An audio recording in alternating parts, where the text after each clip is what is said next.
Tonight, you will embark on a journey that begins in a world where night meant absolute, unforgiving darkness, where once the sun went down, cities and villages would slowly sink into total, heavy silence, and humanity did not know that one day their nights would change forever.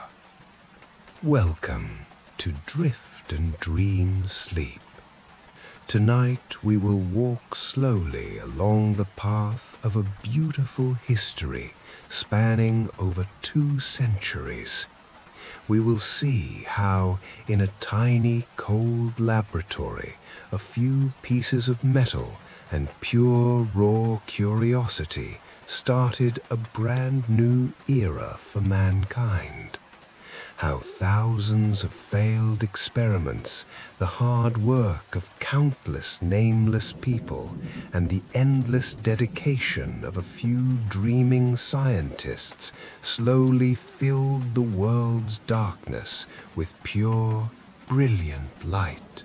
Together, we will witness the birth of the very first battery, the first electric spark jumping through the air, the first breathtaking electric light, Thomas Edison's long, exhausting nights of testing, Nikola Tesla's bold, majestic new visions, the fierce war of the currents, the rhythmic clicking sound of the telegraph, the first human voice echoing through a telephone wire, and the stories of those silent heroes whose names are rarely written in modern history books, but without whose hands today's world could not even be imagined. In the end, we will return right back to your own room, where a simple flip of a small switch fills your entire room with light. And only then, perhaps, will your mind understand that this little bulb glowing softly above your head is actually carrying the dreams, the immense hard work, the painful failures, and the shining hopes of countless generations for over 200 years. So, tonight, slowly close your eyes, take a deep, peaceful breath, and let me take you with drift and dream sleep into that long-forgotten world where humans for the very first time dared to dream of conquering the eternal darkness. Night. To us today, night means a warm, soft lamp glowing in the corner of the room, vibrant neon signs painting the streets, or the familiar screen of a phone in our hands. But let us think deeply for a moment. Just 200 or 300 years ago, what was human night really like? Welcome back to Drift and Dream Sleep. Tonight, let us completely calm our minds, let go of the day's stress, and step back into a time when the setting of the sun meant a strange, absolute, and deep silence. In that world, when the golden sun finally faded on the western horizon, a primitive darkness would heavy-handedly descend upon the earth. Cities grew instantly quiet. People locked their heavy wooden doors tightly, because they knew this darkness did not belong to humans.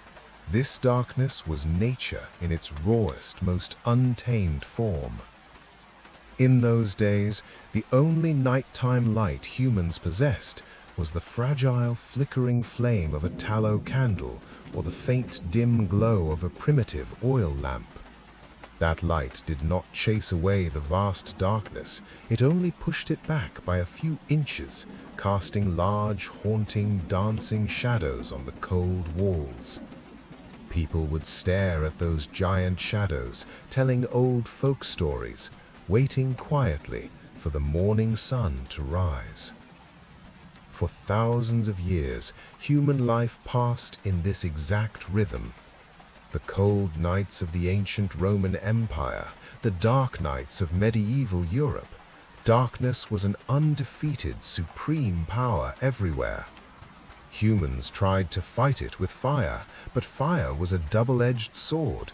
It was incredibly dangerous. A single spark of carelessness could burn an entire wooden city to ashes within hours. Yet, the light of curiosity inside the human mind never faded.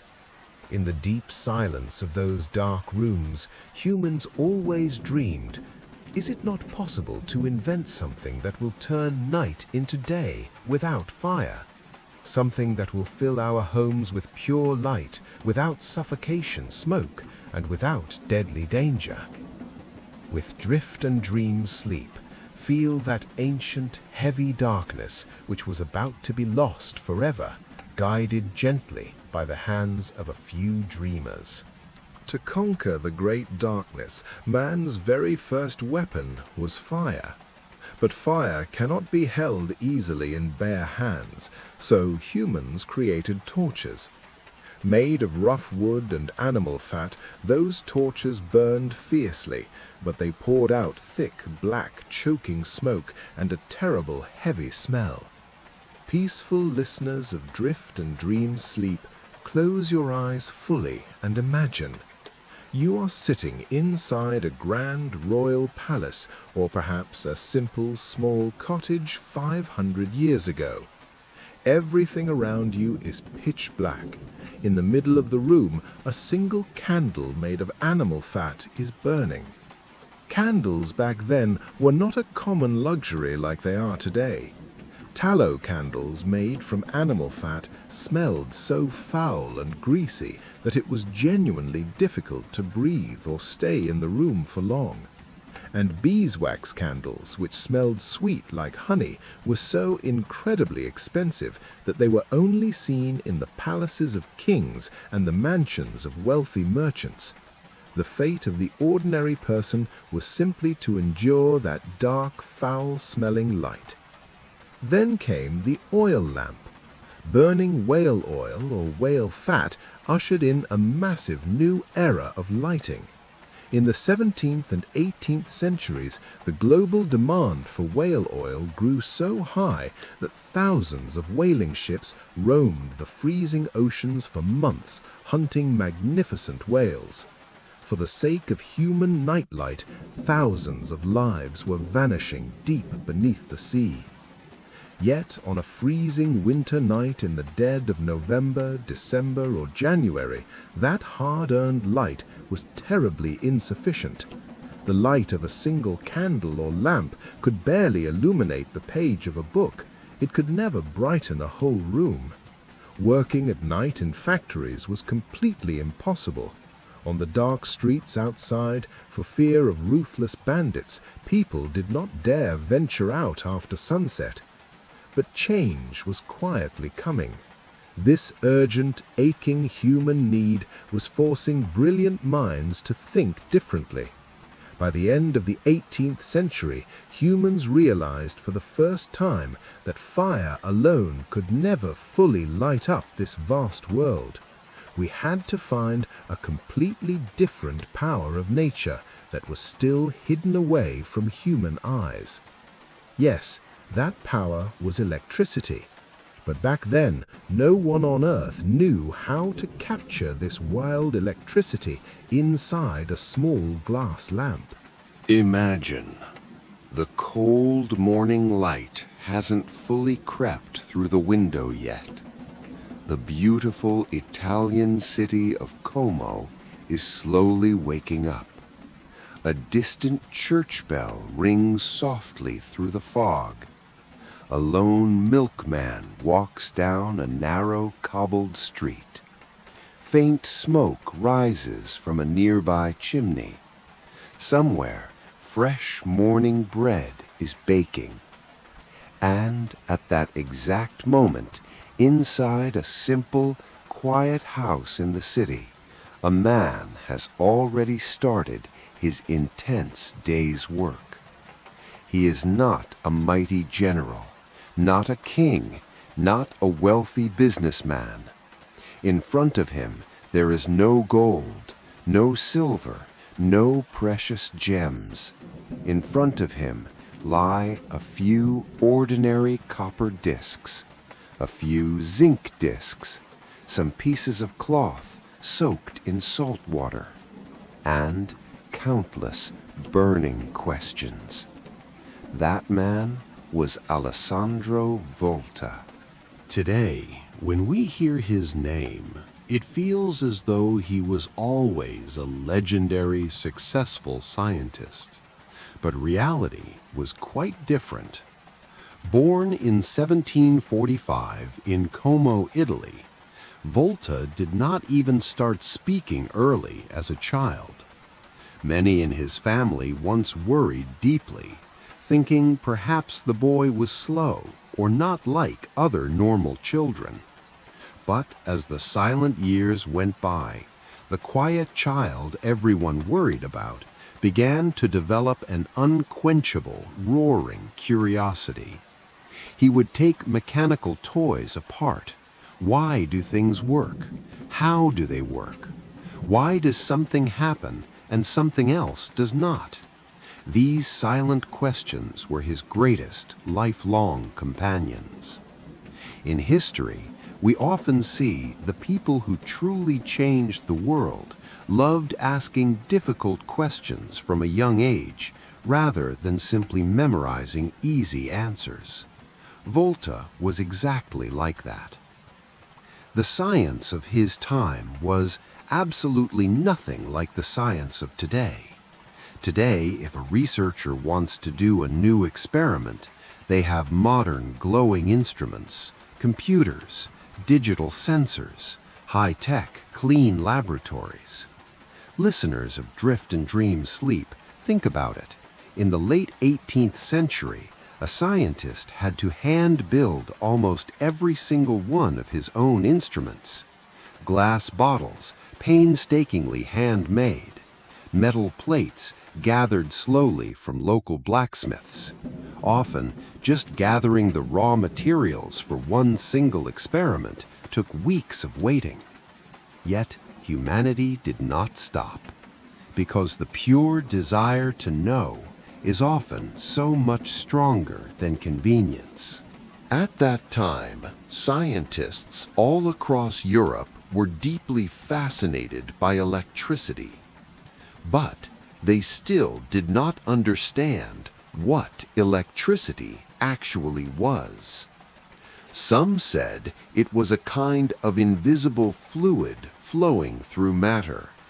Some said it was a separate spiritual force of nature. Others firmly believed it existed only within the flash of lightning. Today, we effortlessly learn the basic concepts of electricity in grade school. But at that time, every new experiment was like opening a tiny, terrifying window in a pitch-black room. A few years earlier, Luigi Galvani had noticed something incredibly strange. When he accidentally touched a metal tool to a dissected frog's leg, the dead muscles suddenly twitched with life. The sight was so astonishing that many scientists thought electricity must be a vital force hidden inside the bodies of living creatures. Galvani called this animal electricity. The news spread like wildfire across the continent. In various European cities, scientists began repeating the exact same test. Some succeeded, some failed, but everyone was desperately looking for the answer to the exact same question. Right then, Volta walked a slightly different, lonelier path from everyone else. He looked less at the frog and much more at the dead metals. He thought, what if we leave the animal entirely out of it? What if, we only use two different metals interacting with each other. What would happen then? This question sounds so very small, but in the long history of science, the right question is often the silent beginning of the greatest discovery. One day, he took a simple copper disc. On top of it, he carefully placed a zinc disc. In between, a piece of cloth soaked thoroughly in salt water. Then copper again, zinc again, another wet, salty layer. In this way, one on top of another, and another, and another, a small, neat stack was formed.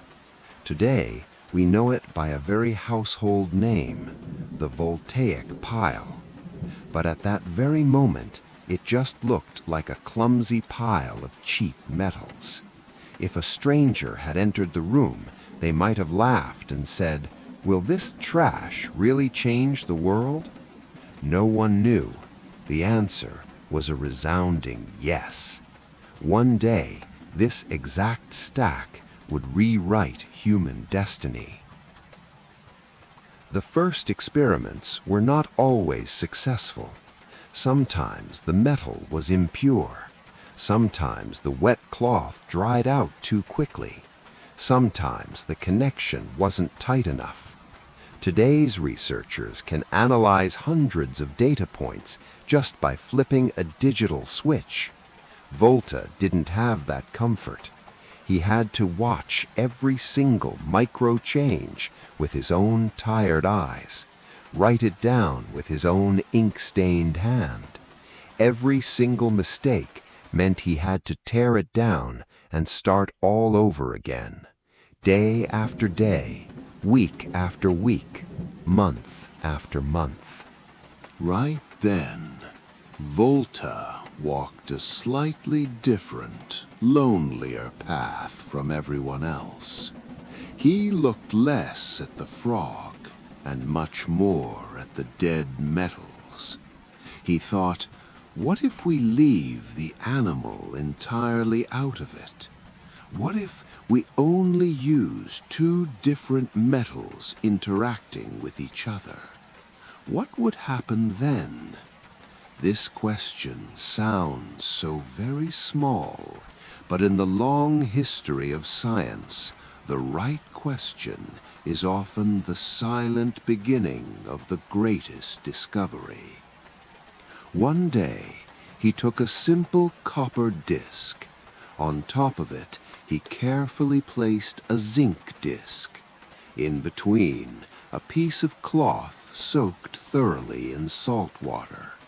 Then copper again, zinc again, another wet, salty layer.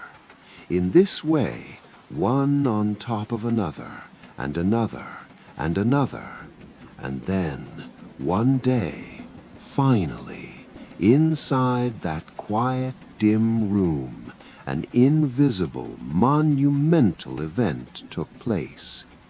Between the two dead metals, a continuous, steady flow of electricity was born, so tiny that it couldn't be seen by the naked eye, so quiet that no sound could be heard in the room.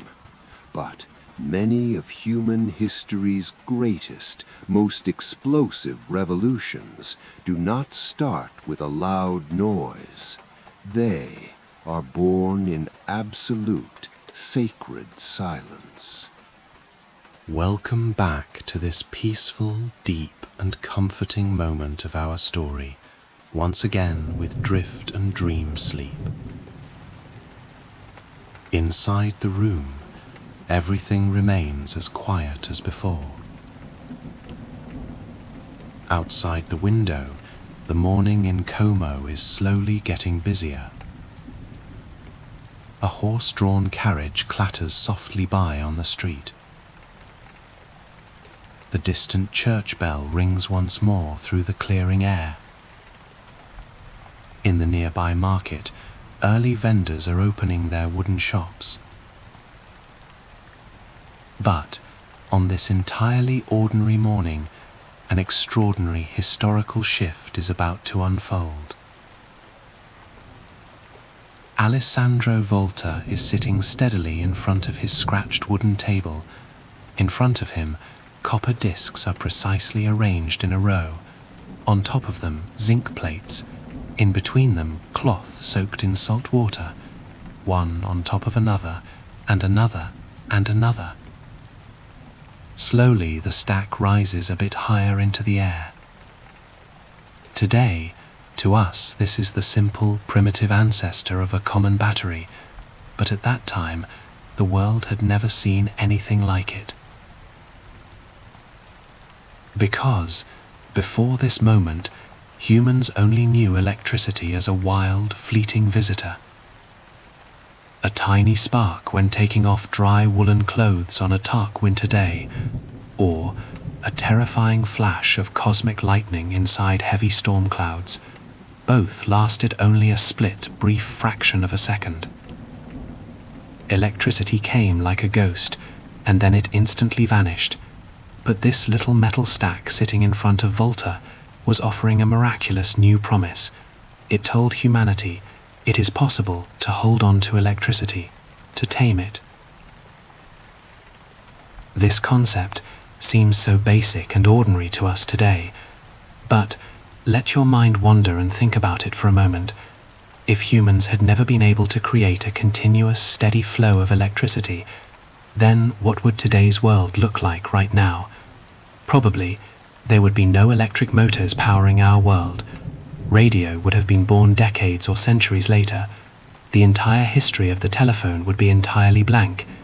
Computers might have waited for many more generations in the dark. Many monumental shifts in history actually stand upon a tiny invisible foundation, and those foundations often go unnoticed in the dark.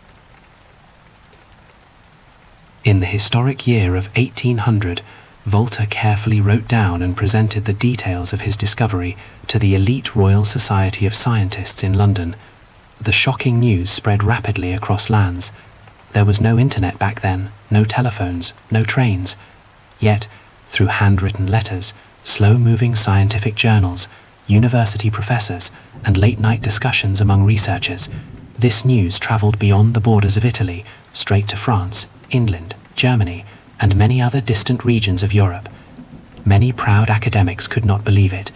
Could a tiny stack of wet metal truly provide continuous magical electricity? Some skeptical scientists immediately began testing it themselves in their own laboratories. They, in their own dusty workshops, carefully followed Volta's written instructions, arranging the metallic discs one by one: copper, zinc, wet cloth, copper again, zinc again. Many failed completely on their very first try. Some didn't have pure enough metal, some didn't have wet enough cloth, others couldn't make the primitive wire connections properly. But when the experiment finally beautifully succeeded, the exact same look of absolute wonder appeared in everyone's eyes, because they realized for the first time in human history that electricity could be generated again and again completely at human will. There was another deeply crucial side to this discovery. Scientists were no longer forced to wait for nature's angry storms. Before, if they wanted to experiment with electricity, they had to rely on friction machines or static electricity jars, or dangerously chase lightning storms like Benjamin Franklin. But now, whenever they wanted, right on their own desks, they could create a steady fountain of electricity. This shift multiplied the speed of human science by tenfold. Just like modern labs conduct experiments every day, in the early 19th century, in countless small candle-lit labs across Europe, an explosion of new experiments began to take place. Imagine a grand university in London, a large, cold room, wooden benches rising in tiers all around, a long, cluttered table in the middle, a professor standing there, surrounded by a crowd of intensely curious students. On the table sits a replica of Volta's battery pile. The professor slowly, deliberately connects two metal wires. Absolute silence in the room. No one speaks. Everyone is leaning forward, watching. Within moments, a tiny, glowing electrical reaction appeared at the tips of the wires. Maybe it was very small, maybe very simple, but at that exact moment, a historic new dream was born in the minds of many young students. They realized electricity might just be the golden language of the future. Among these young, bright students, some would later invent world-changing machines. Some would write beautiful new laws of physics. And one day, someone would lay the very foundation of the modern power grid that lights your room tonight. History moves forward exactly like this. One lonely person's discovery sparks another person's curiosity, and then that curiosity gives birth to an even greater discovery. In France, excited scientists began to wonder, can this steady electricity alter and tear apart chemical substances? In Germany, someone was testing its invisible magnetic pull on metals. In England, someone was wondering, can this raw energy be forced to create a permanent light? Now, electricity was no longer just a rare magic trick. It was a gateway of infinite possibility.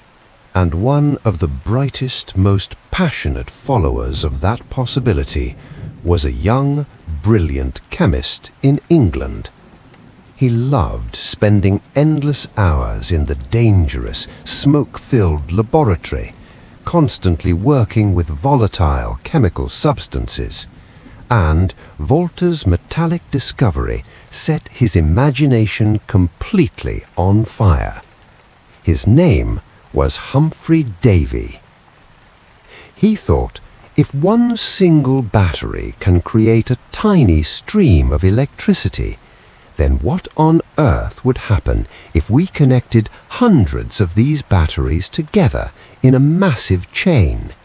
This very question, in just a few short years, would bring humanity for the very first time in front of an incredible, blindingly brilliant white light. A light that was not born from a wax candle, not from an oil lamp, not from burning fire either, but pure, majestic, electric light.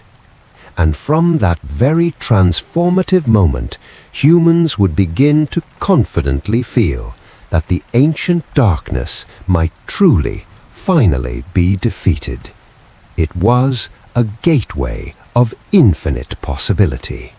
On this deeply calm, quiet, and comforting night journey with drift and dream sleep, we have now reached a truly magical chapter. Night has fallen once again over the ancient skies of Europe. The stone-paved streets of London are slowly emptying out. Flickering candles are lit one by one in the high windows of dark homes. From afar, looking over the city, it looks like inside a vast, dangerous ocean of endless darkness, a few tiny, fragile islands of light are floating. One candle, another, and then another. Each light is tiny. Each light is heartbreakingly fragile. A little whisper of wind, a little moment of human carelessness, and the warm flame could instantly go out, leaving cold dark. For thousands of slow generations, humans knew light only in this fragile way. The dangerous light of fire, the burning light of a flame, the suffocating light of smoke. But that little stack of metal that started on Volta's table in Como, Italy, has now crossed the seas and reached the great laboratories of Europe. A powerful new question is wandering through every dark hallway. If electricity can be held, can it also be forced to make light?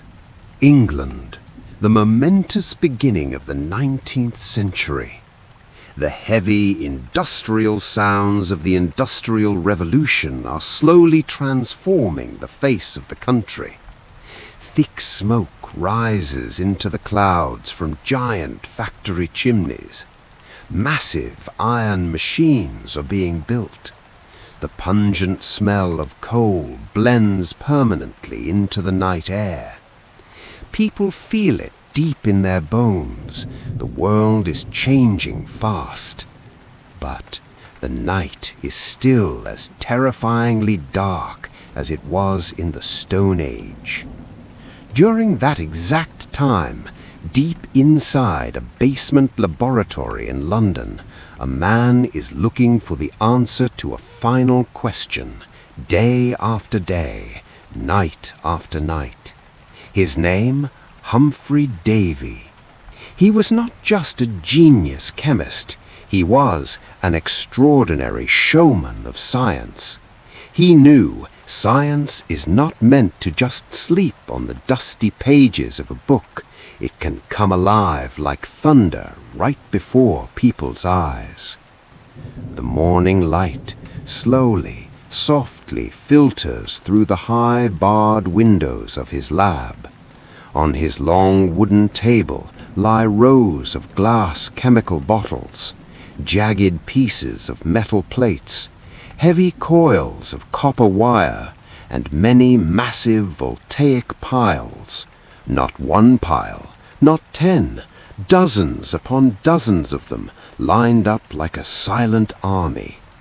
Each single battery gives only a tiny, unnoticeable amount of electricity. But what if hundreds of them are linked together in a great circle of energy? This was the burning question spinning endlessly in Davy's mind. He and his quiet assistants slowly began connecting the heavy batteries with thick wires, one to another, then another, and more. Hours upon hours silently passed by. No one speaks a word inside the tense room. Everyone knows today's experiment might change everything. Davy slowly took 2 solid carbon rods in his hands. He connected them very carefully to the tips of the massive power source. At first, nothing happened, just dead silence. Then he slowly brought the 2 carbon rods closer and closer to each other. And at that exact breathtaking moment, a brilliant, incredible, blinding white light suddenly exploded, filling the entire room. This was absolutely no fire flame, no wax candle, no oil lamp either. It was the raw, naked light of electricity. For a long moment, everyone standing in the room was frozen in absolute awe. Many quickly covered their eyes in fear, because in all of human history, eyes had never seen such a pure, sun-like light before. Today, we know this was the world's very first electric arc light. But to those people standing in that basement, it was like holy magic. Light without fire, light without choking smoke. The very first physical glimpse of our modern era. However, Davy quickly and realistically realized this light, though extraordinary, was completely unsuitable for common homes. It was too aggressively bright, too dangerously hot. It required a massive, impractical amount of electricity.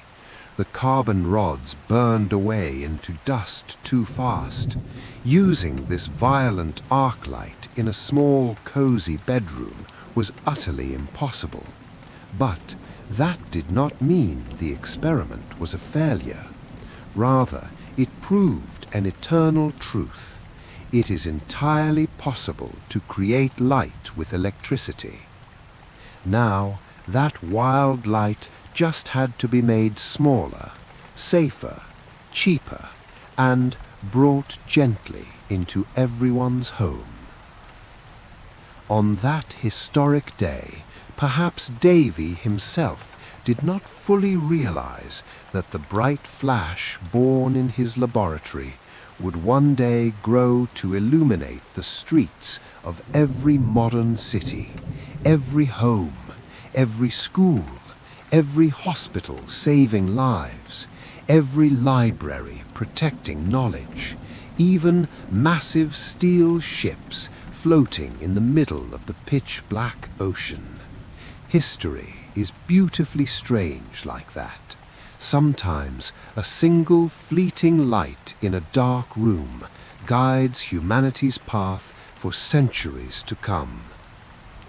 Sometimes the deepest, most beautiful truths of life become as calm, soft, and quiet as this light. But our story doesn't end here. The real magnificent challenge begins now. Because humans want a gentle lamp that will burn safely for hours, that will be safe to touch, that even the poorest ordinary family can easily afford, that can be placed right on a child's late-night reading table, that won't cause fires if it falls, that will give light peacefully through the whole long night. To fulfill this grand dream, many more heroic minds will step forward. New legendary names will be added to history. Some will succeed gloriously. Some will fail tragically. Some will receive immense honor in their lifetimes, while others, despite completely changing the world, will remain forever nameless in time. But everyone will move forward with one single unified goal. Darkness can no longer be the cruel fate of humanity. Following that exact path, a few decades later, a poor bookbinder's young apprentice, through nothing but his own curiosity and hard work, would become one of the greatest scientists' minds the world has ever known.